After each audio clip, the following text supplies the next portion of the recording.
நான் சொந்த ஊர் திருவண்ணாமலை, பிறந்ததெல்லாம் திருவண்ணாமலை. நான் போயிட்டு ஒரு 4 இயர்ஸ் சென்னையில் இருந்தேன். அதுக்கப்புறம் சொந்த ஊருக்கே வந்துட்டேன்.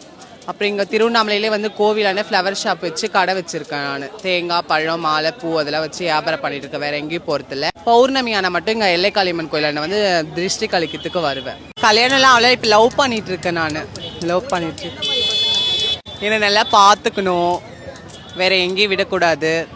நான் ஏன்னா எல்லாத்தையும் இழந்துருக்கேன்ல, என்னை வந்து நல்லா பார்த்துக்கினா போதும். வீட்டில் அம்மா அப்செட் பண்ணிக்கினாங்க, அப்பா அப்செட் பண்ணல.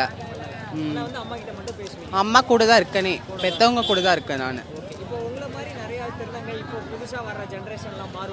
ஆமாம், இப்போ வர திருநங்கைகளே ரொம்ப ஜாலியாக இருக்க இது பண்ணுறாங்க. ரொம்ப ஜாலியாக இருக்கணும், ஃப்ரீடமாக இருக்கணுன்றாங்க.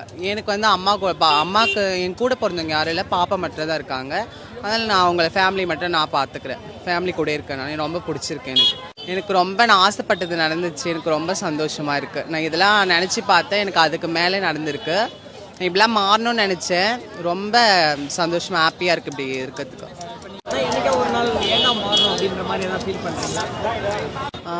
யோசிச்சிருக்கேன். நான் யோசிச்சிருக்கேன், ஏன்டா மாறணும் இருக்குது.